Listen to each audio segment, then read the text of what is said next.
They were celebrating in Troy on homecoming. The Trojans' 41-24 win over New Mexico State. Coming up on the Trojan Football Report, we'll review the Trojans' win over the Aggies with head coach Larry Blakeney. We'll spend some time with assistant coach Jim Dye, plus senior linebacker Waylon Coleman-Dancer, and a look ahead towards next week's matchup with Appalachian State. All that and more coming up on the Trojan Football Report.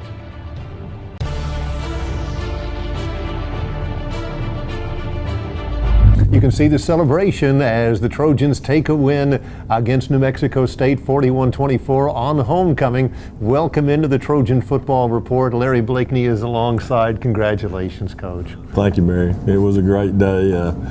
Great day for all of us, all alumni and students and bands. Everybody was here, and our players came ready to play, and our coaches did a good job preparing them, and we were able to get a win that we needed desperately. And I think it could be something very positive for us as far as the rest of the year. You spend a lot of time with this team and with the media and with the fans talking about three phases, how they're all important. The three phases, all of them were highly productive on Saturday. I know you're proud of that. Oh, really? Sure. And they were special teams. Nobody ever wants to talk about special teams. And we covered punts, and we had a kickoff return for a touchdown. And Chandler Worthy was the special teams player of the week in our league. Offensively, we had over 300 yards rushing, sort of old school, you know. And our quarterback played well again. He had a turnover. But in the defense, man, I just it wasn't pretty, but they were flying around and playing with great emotion and doing it like you're supposed to do it. And it turned out we got a couple of turnovers, and turned out that we were able to win the game. I got to ask you this because people ask me this. And any read on the impact of your announcement of your retirement after the season? Was there any of that? Can you detect that? I know that it was, at least it stirred the players and everybody's emotions. So it was a sort of a week of a lot of things going on, and they knew we were preparing, and we brought it. We didn't harp on that announcement, but at the same time it was in their mind, and I'd like to think that them understanding that I'm going out with them and that group of seniors that I introduced at the pet rally, and I think it might have stirred their emotions a little bit. You got to play this game with great emotion. I don't care. It's the same game. You can't go out there and be in sort of a blasé mood and play this game. Well, the fans certainly weren't. It dawned, as you might say, as a Chamber of Commerce day. Beautiful weather, optimum conditions, homecoming crowd as the Trojans take on the Aggies of New Mexico State. Here are your first half highlights. On 2nd and 8, Silvers, quarterback keeper, has some room and into the end zone. Touchdown, Troy Trojan. That the Troy Trojans have been looking for and haven't been able to find very often in the early part of the season, but particularly impressive on the part of Brandon Burks, his first carry of the game, and he has a first down and more. Lots of green in front of him. And finally tackled out of bounds inside the 20. Stevens and Terrence Jones over the right side. Great big openings in there. A lot of push, sealed off the inside of the defense, created a great opening. And that kick is right through there, and the kick is good, and just like that. Here comes the pressure. Rogers avoids it and then fumbles the football, and is picked up by Troy. Troy pounces on the fumble, and it'll be Troy football, we believe. Well, Tyler Roberts demonstrating just what. And to give to Larry Rose III again, gets a first down and makes some moves, is still on his feet. And he will go into the end zone. Touchdown, New Mexico State. Kick deep to Troy. Chandler Worthy to return it from his own 11. It has blockers in front and hardly touched and turns the corner, and here he goes. One man to beat, down the sideline he goes, touchdown Troy. Chandler Worthy. Leads to a lot of running plays. Kari Franklin on the handoff, and he stays on his feet, has the first down past the 30, and a good run to the 33-yard line. Kari. Yeah, the plays kind of depend a little bit on who the back is. With Franklin in there's going to be more plays to the perimeter, and when Shun and Burks get in there, change their approach from the blitz this time. Rogers over the middle, and the pass is intercepted by Jaquadrian Lewis. Brandon Burks, hardly touched, down the left sideline. Can he stay in bounds? He tight ropes it. Still on his feet, and finally they say he stepped out of bounds. And he got it. It was a low line driver, but Ryan Kay knocks it in. So the Trojans get a late field goal late in the first half from Ryan Kay to take a 20-7 lead into halftime over New Mexico State at home. Played very well, but still a lot more football to be played. Certainly a long time left, and you got to continue to do what you're doing and try to even do it better. And as it turned out, we exchanged scores there, and then we got into the 3-score area, and we're able to burn the clock out at the end and get a win that we desperately needed. We talk about the special teams and the impact that they had on the game. Got to address the running game. Very effective in the first half. You were able to even build on that in the second half. As you mentioned, it's old school, but we had some guys who really ran hard, particularly Brandon Burks. Well, Brandon Burks he's always going to run hard, but he looked like he had an extra gear. And, Chun got off to a slow start with a turnover, but that offensive line and tight ends and another thing that people don't look at is our receivers blocked as well as they have all year. And they were on their people downfield. They were on the force element of the defense side of the secondary. And so, it made a lot of things, and they gave our running backs a chance to get to the second and third level. Trojans had a lead at halftime, trying to salt it away for what was going to be a big homecoming win. We'll let you take a look at our second half highlights. Johnson, and no problem on that one. The kick is good, and Silvers to the left side, wide open Teddy Rubin inside the 40. He's got another first down for the Troy Trojans. Teddy Rubin. Jordan Chun walks into the end zone. That was a 19-yard run by Xavier Hall as Rogers goes deep into the end zone. Pass is caught by Jarrell Brown. Touchdown, New Mexico. Brings up 3rd down and 2. Rogers finds Teldrick Morgan, and he's tackled for a loss of. Nice open field tackle coming from the inside out by the safety Darius Reddick. Corey for the first down. Rogers, here comes the pressure, and down he goes, and the ball is loose, and it's picked up by Troy, and the Trojans have it. And Tyler Roberts, what fun he is to watch. Speed off the edge, doesn't make any difference how many you bring. When you bring him off the edge, you got the opportunity for pressure. Great jump, 3rd and 17, he knows what's going to happen. Beats the tackle cleanly, strip. Tyler Rogers, once again, very poor with ball security, hurts his team in that respect. Here's the opportunity for Jordan Chun, power running, and he'll run into the end zone. Touchdown, Troy. Power football. Look, in this era of zone reads and finesse football, power football and running with authority is still awful hard to break all the way down the field, but it appears we're going to see more soft cover too. Rogers, here comes the pressure, and how to get rid of it. Will they throw a flag for intentional grounding? Apparently not. Right, and the pressure right now coming from the Troy defense is really a one-man effort, okay? And that's all, whatever pressure here that can be put on by Tyler Roberts, that's the extent. Rogers into the end zone, pass is caught, touchdown, New Mexico. In the early 70s, assistant coach for several years at Auburn University, his alma mater. And there goes Chandler Worthy again, end around and into the end zone for a touch, Troy. A lot of people shared in this. One excellent play call by Kenny Edenfield, to go back to something that's been very productive for them. Real nice running by Chandler Worthy, but some strong perimeter blocks by those wide receivers out there who have actually done a lot more coverage, had a chance to think about it on the Aggie sideline.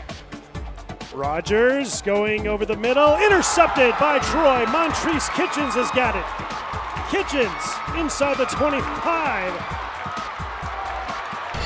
Still trying to make something happen. It finally goes down to the 20. You can see by the replay here how tight the opening is. It's well defended. The ball is played right out of his hands.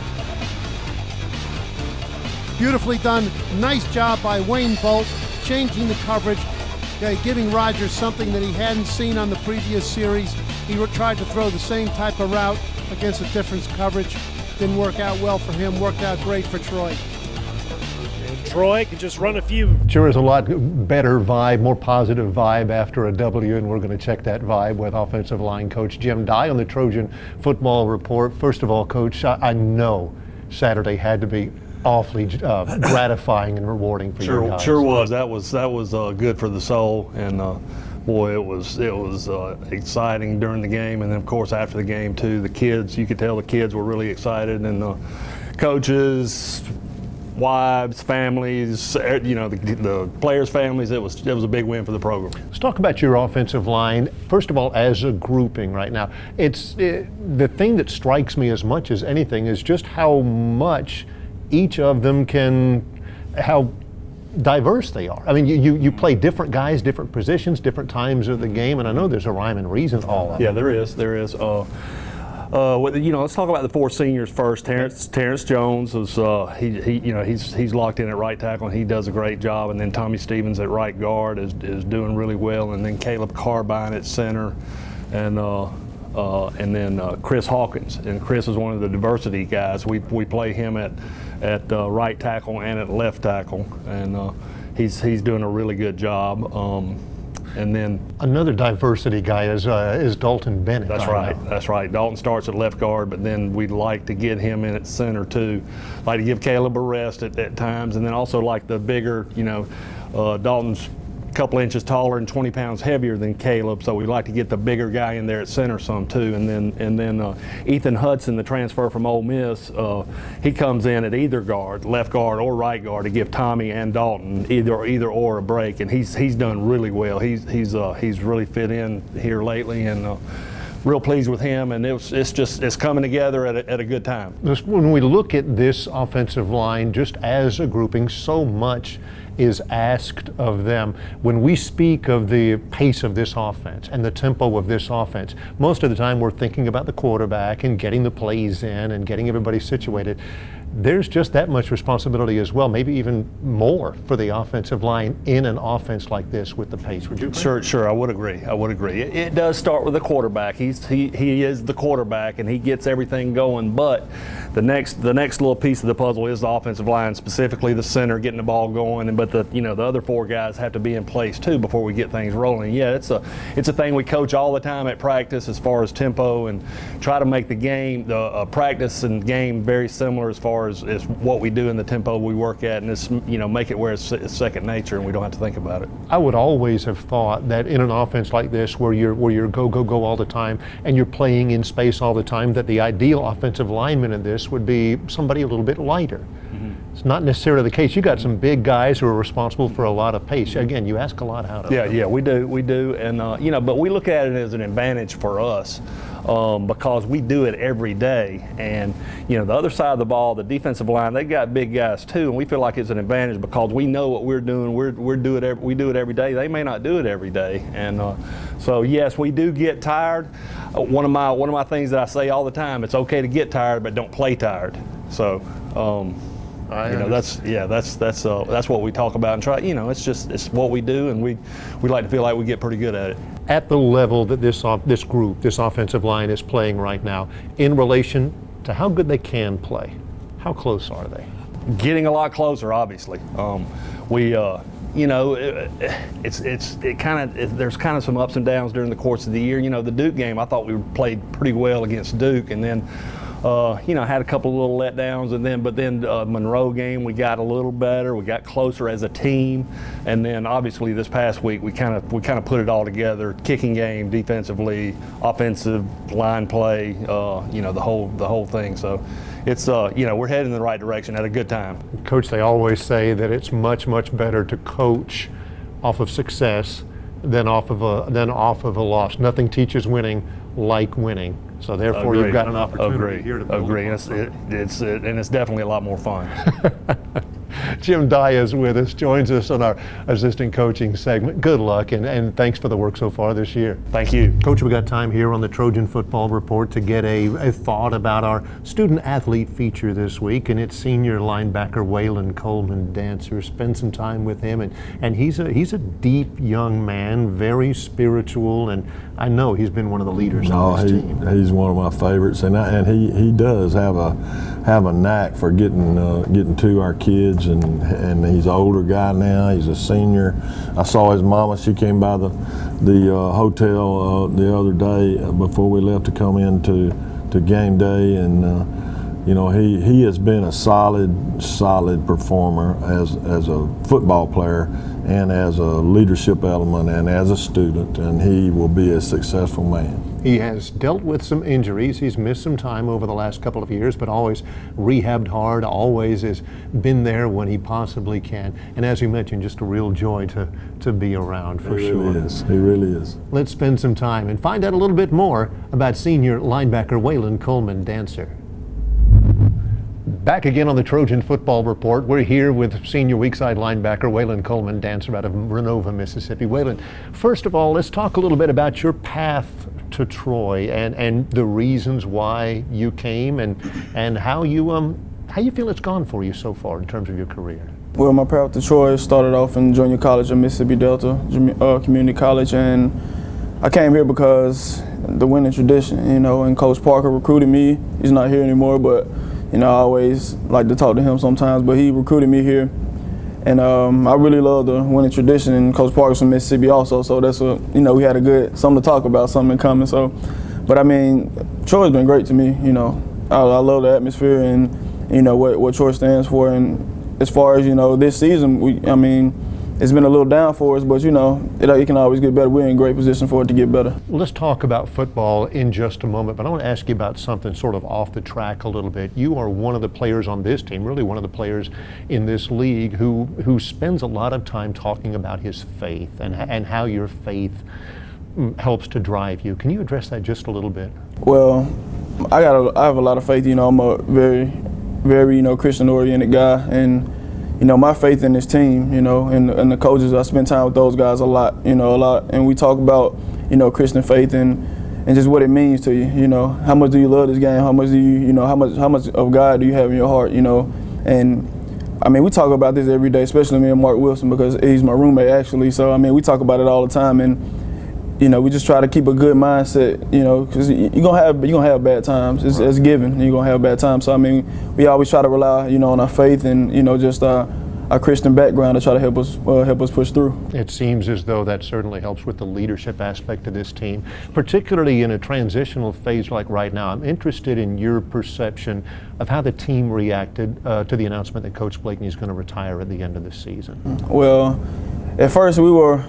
We gathered for the meeting. We didn't know what was going on, but when we heard the news, we all were, we were kind of down about it, and especially how the season has been going. We just felt like it was, kind of piled on us, and it's really sad to see Coach Blakeney go. We all love Coach Blakeney, and it's mutual respect, and we know Coach Blakeney loves us, and it's sad to see him go, but we know that we're very thankful for what he's done for us, and out of season, off season, off the field. We're really appreciative of what he's done for us, and it's just sad to see him go. When we take a look at the game last Saturday and think about it in terms of the way this team played and what that meant to the team, talk first of all about the performance on the field, particularly from the defense, and how it felt when it was all over with and you finally got that win. It was great for the defense. We all talked before the game. We all talked about playing for your brothers. You always have to play for the guy next to you because you need each other's back out there.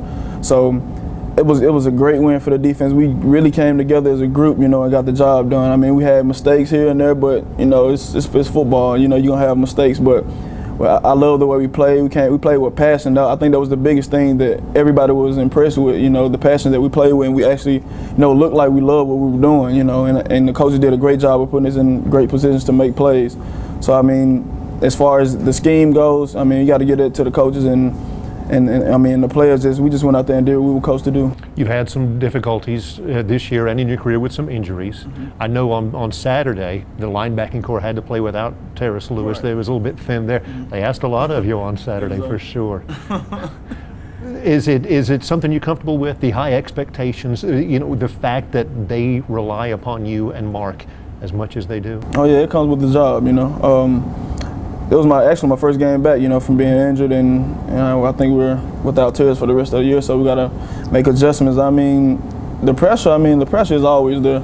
It's just up to you and how you approach the situation on what the outcome will be. And I mean, as far as we put a lot of faith in that too. As far as my Christian background, and I rely on God a lot to push through those hard times and times I need to be called on. Well, I hope you've enjoyed our little segment with Waylon Coleman Dancers, senior weak side linebacker of Nova, Mississippi. We certainly appreciate it, and best of luck the rest of the way. Sir. We'll be back with more on the Trojan Football Report. Every week we look into our top 5 plays from the previous week. Call it the Trojan Top 5. Here they are, the 5 highlights from the Troy game at ULM. Stevens and Terrence Jones over the right side. Great big openings in there, a lot of push, sealed off the inside of the defense, created a great opening. Here comes the pressure. Rogers avoids it and then fumbles the football and is picked up by Troy. Kick deep to Troy. Chandler Worthy to return it from his own 11.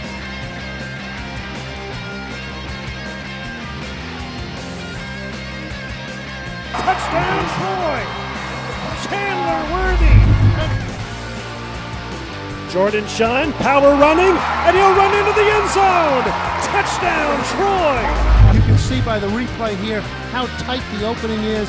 It's well defended. The ball is played right out of his hands. Beautifully done.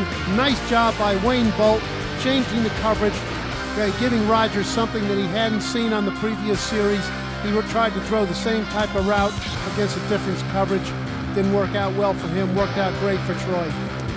Welcome back to the Trojan Football Report. Larry Blakeney is here. The Trojans get the win, now 1-1 in Sun Belt play, and a lot of the same parameters for the upcoming challenge. 2 o'clock in the afternoon against a club that's struggling a little bit, but certainly has the wherewithal to give you everything that you want in Appalachian State. Well, there's no question. Scott Satterfield is their head coach. He played for them, I think, the year that we had 2 games with them. Once in the early part of the season, and which we won regular season, and then in the playoffs, they beat us here in the playoffs. So, but they do a great job coaching. They got a young quarterback that can really throw the football down the field, and they're high vertical game, throwing the football, running the football, and defensively they're a pro type style 3-4. 50 defense, whatever you want to call it, but they have a gambit of looks, and so we'll have to prepare well and be ready to play again with the kind of emotion it takes to win a game. We've asked you this before down through the years, but one of the old tenets of coaching is that it's a lot better to coach after a win. You get a lot more than nothing teaches success like success, and now you've had some of that, something to build on. Yeah, I think you can always get more attention, with a positive frame of mind coming from a victory. And we said all last week and the weeks before, we need a win. I even text my wife from the hotel. I said, I love you and all that kind of stuff, but a win would be some great medicine here tomorrow. So, and that's what we look for. You put 2 wins together, you got a little momentum, and you got an attitude coming back to this football team, which I hope we can get done. I hope so as well. fans, you can certainly make a difference. Again, like the New Mexico State game, it is a 2 o'clock start time. You can get your tickets ahead of time by calling 1-877-878-WINS, and we would love to see you there, Coach. Good luck. Thank you. That's the head coach of the Troy Trojans, Larry Blakeney. We hope you get a chance to watch the Trojans this weekend at home against Appalachian State, and we certainly hope you get a chance to join us next time for another edition of the Trojan Football Report.